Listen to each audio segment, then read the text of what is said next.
OK，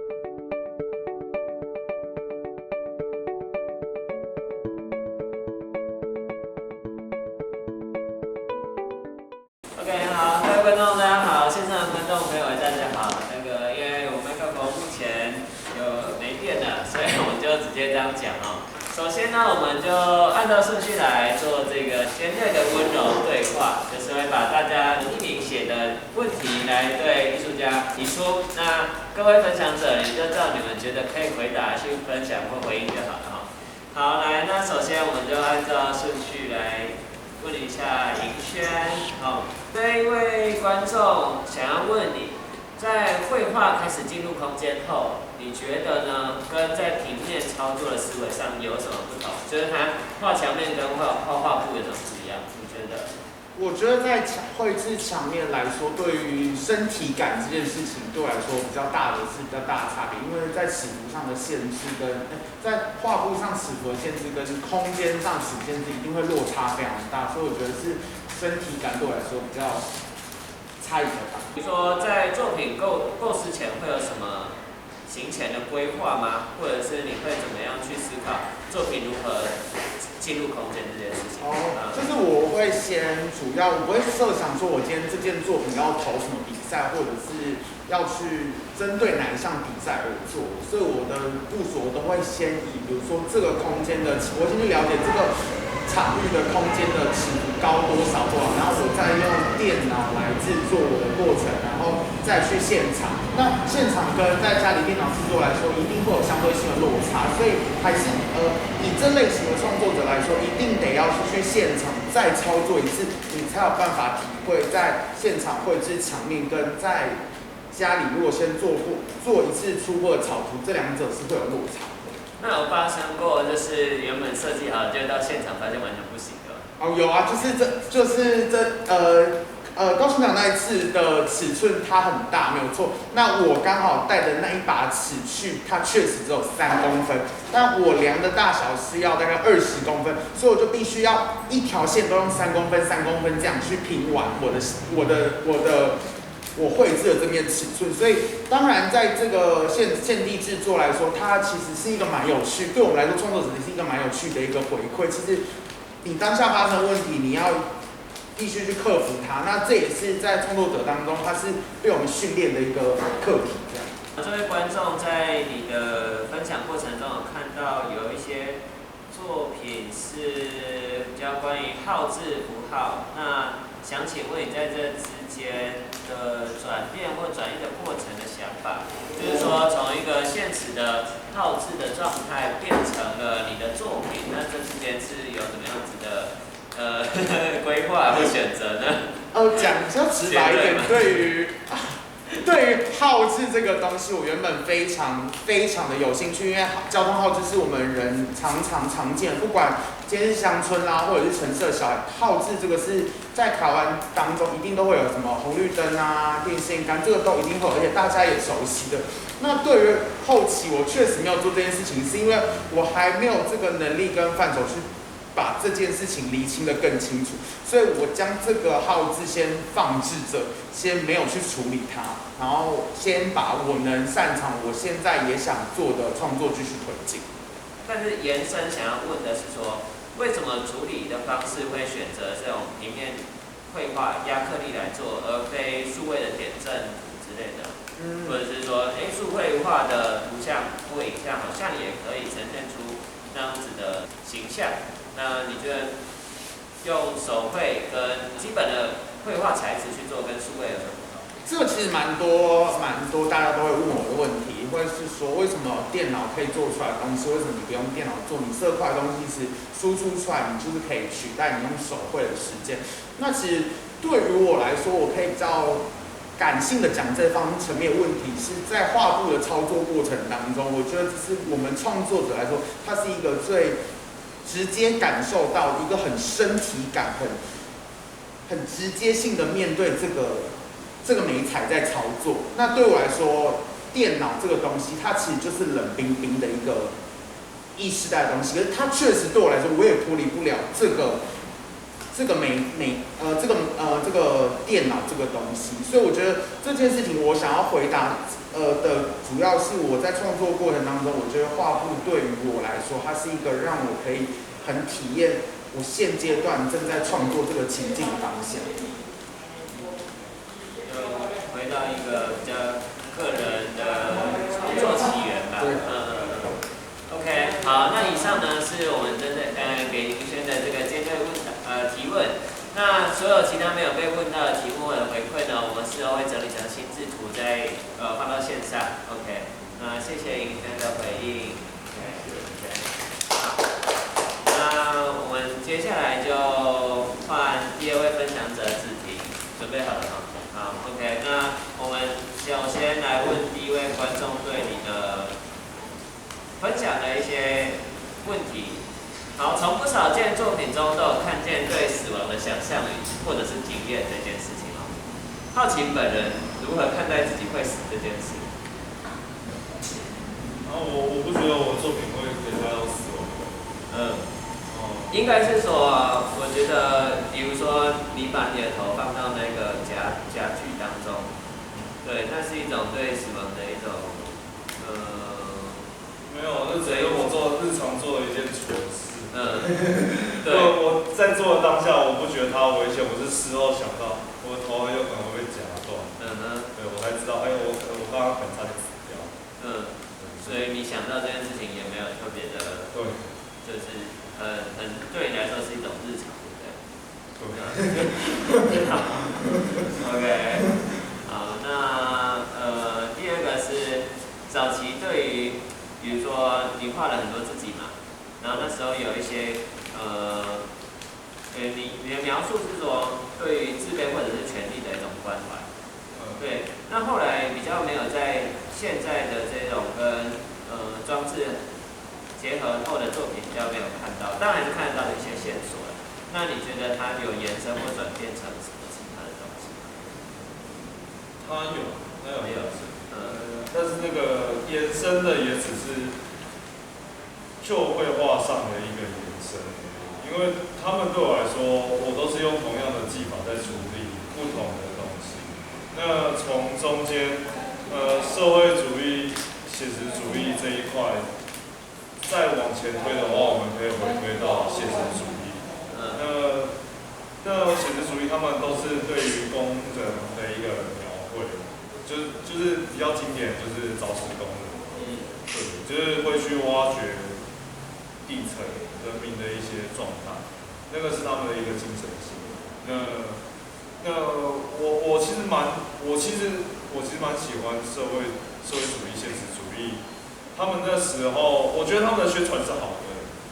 我觉得对于说给大部分普遍的人看懂作品，或者是用一种很直白的方式说，我加入我们这个社会，我给你这些东西，我觉得这个出发点是好的。虽然我觉得他最后做的真的是烂到极致。好，这边也要讲，其实我是蛮喜欢，我蛮喜欢马克思的。我觉得马克思的那个理想是我非常非常崇敬的一个东西，但是那个不可能做到。但是我觉得他一切的一个动机，或者是他的一个最终的那个理念，我其实是非常喜欢。对，那对我来说，我现在目前在做的这些作品的一个状态，会蛮像这些有多多少少被这些精神性的东西影响。因为比如说工厂的一些工人，的那一种机械载具的一个比较细致的一个描绘。或者是呈现一个工厂日常的一个状态，或者是我服务的，我会想要给我爸看到的，或者是给我家的那些叔叔们看到这些东西的话，我觉得这个对应到的蛮像的，因为他们至少他们看得懂的。是因为描绘主题的关系吗？我觉得不只是描绘主题，更多时候是我把我跟他们的相处经验的一些符号带入到作品中，把一些感知情境，我跟他们属于我跟他们的专属于我们的感知情境的东西放置到作品中。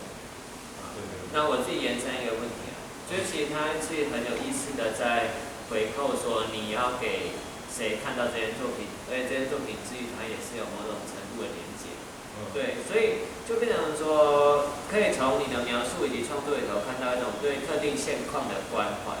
那会好奇你说，你会觉得创作有办法做到什么实质上的社会改变？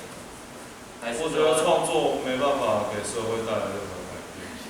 我觉得没办法，从来都没有办法，因为不管怎样都会沦为一种商业包装。你看，我没有要指谁哦，就是画。我觉得画写实的人就是这样子，你明明就尤其是我们学校画古迹的人，结果他不是住在古迹，他只是偶尔去古迹，我觉得这真的超烂。然后画人体的人，他们不了解解剖学，他们用投影机打一打，外面的也不知道他是不是真的有这个能力。我觉得创作压根就没办法改变社会，那只在自慰而已。那假设啦。我是说，他真的是住在古迹的人，然后画古迹，那他这样子有办法进一步做到一点什么吗？或者是跟你刚刚前述的那种人有什么？那个我忘记是在哪里了，不是有一个老人，他把那个老的房子彩虹眷村哦。对。我觉得这对我来说就有意义。对。就是我觉得这个也要讲到柏拉图的那个。其实柏拉图他本身很不喜欢写实，又或者说他对于具象这个东西他是非常嗤之以鼻的。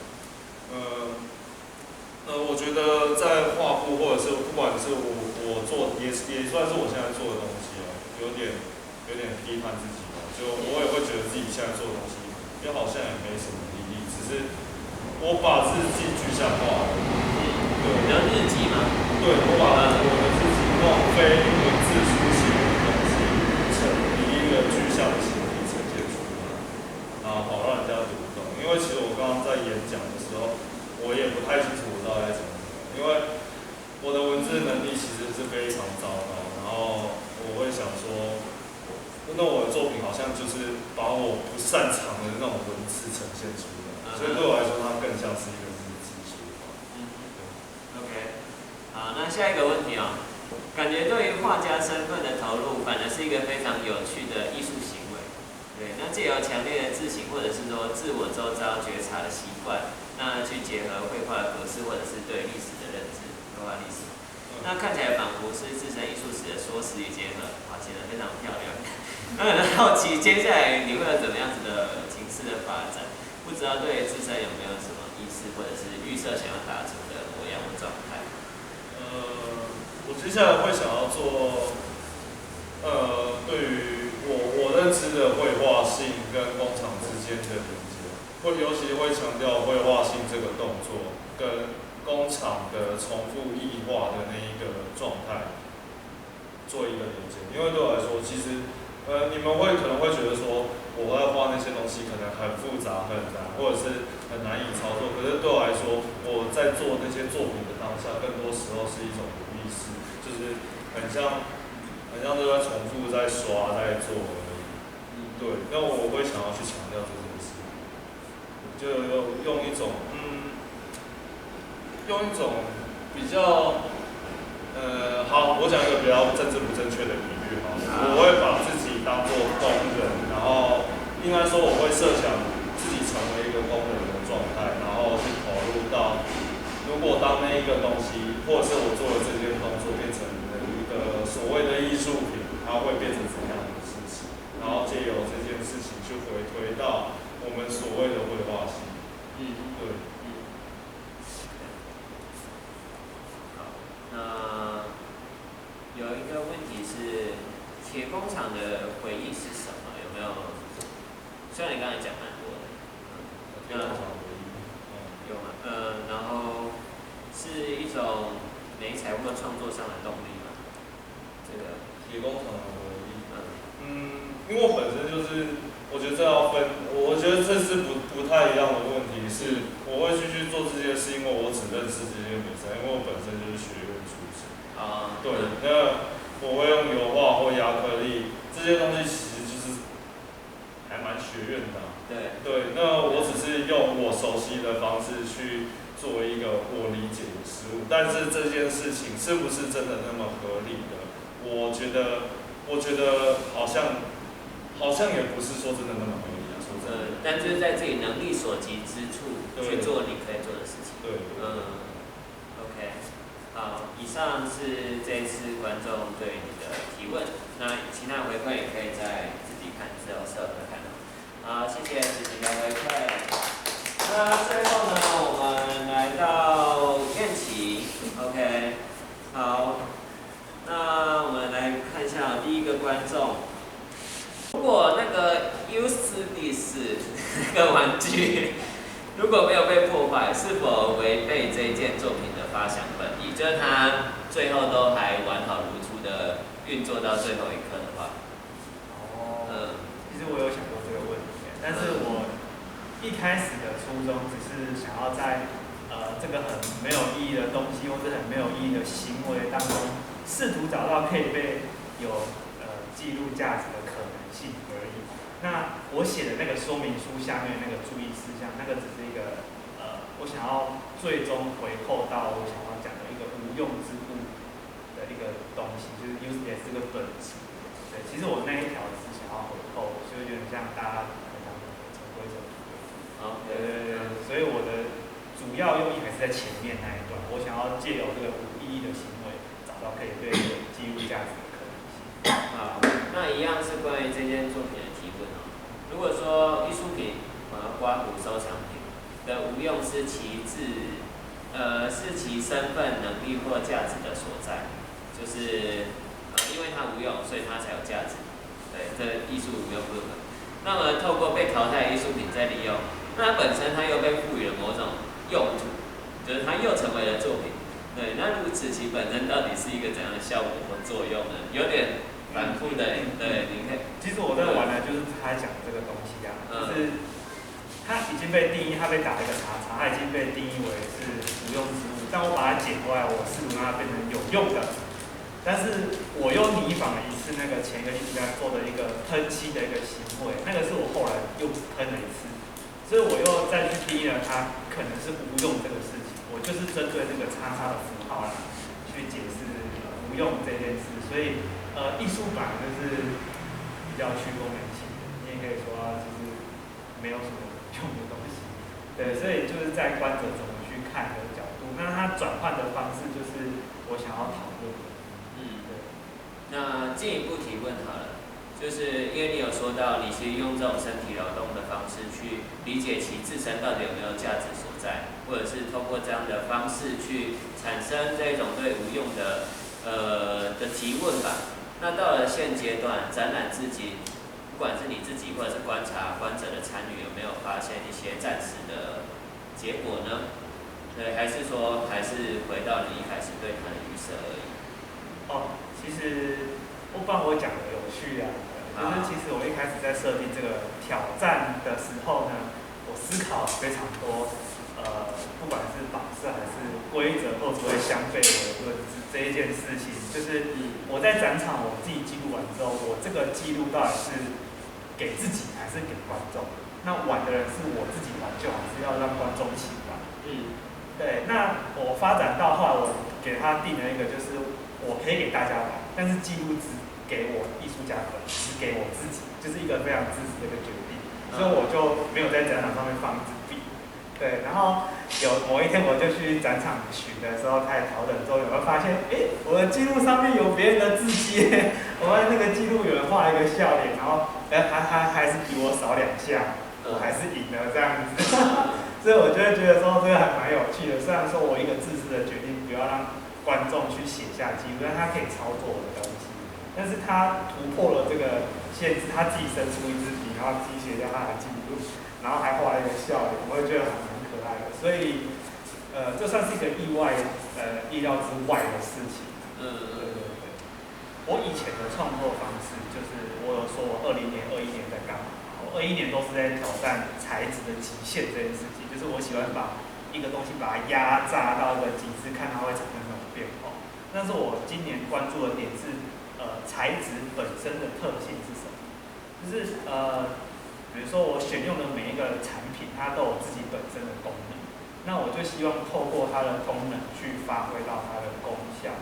就是不管它的跟旁边是互相抵制还是互相联动，就是我是在关注物质本身这件事情。那我在做这一档展览之前呢，其实我自己本身就很喜欢逛五金行或者是什么百货之类的，会看一些奇奇怪怪的东西，然后我就会去看它的使用说明书到底是什么鬼，或是有人又发明了什么新的东西，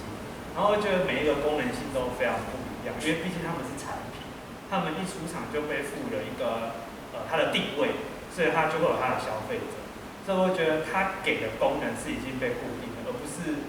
我去压榨它到极限而产生不一样的回忆。对，所以我觉得这场展览我就回归到还是材质本身的特质是什么，然后来做这样的展览。因为我觉得这种最根本的东西才是我想要追求那种最简单或者是最暴力的视觉冲突感，那个对我来说才是刺激的。我不喜欢我的视觉已经被惯坏了，就像我2020年的时候我做的作品，一开始出发我就希望我的作品就是漂亮的，我希望它被一个放在一个地方好好的被欣赏被拍照，那个是我当年的想法。可是后来我看了很多展览之后，我会觉得说我已经被惯坏了，我就觉得那个东西已经放不下我眼里，我觉得我想要追求的是一种更原始或是更直接的一种物体撞击感。但是我现在还是有点包装起来啊，我还是做的没有那么的 open， 就可能又回归到我的个性，就是喜欢又会收敛或是收敛，就是我也蛮矛盾的，我喜欢那种很冲击的暴力的那种感觉，就像我以前做一些行为都是冲撞啊，然后把它压爆捏爆，但是我最后呈现的还是会稍微收敛一点，我会把它营造为我回归到白盒子空间里面的时候要怎么去展现。这一个算是被学院里面驯化之后的一个，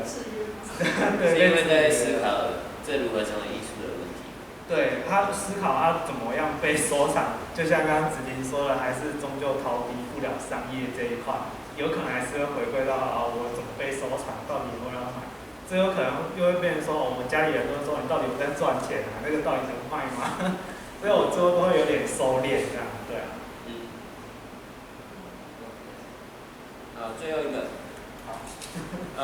其实我觉得这个观众在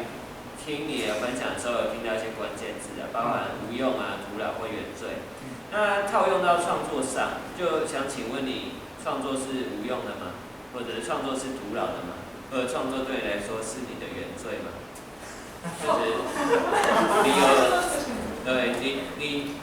其实没有一定要做创作，但是创作对你来说，你却必须得让你一直执行它。哇，这要从不同的观点去切入就是我为什么要创作？我不把它视为是原罪啊，因为创作是我选择的，而非我不能选。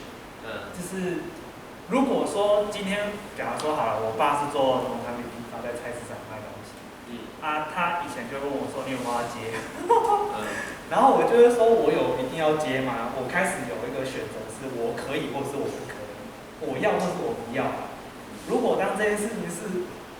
我不想要，但是我一定要做，我觉得那是原则。如果我有了选择，我觉得那不是原则。对，就像思考或是这种传承意念的东西，我认为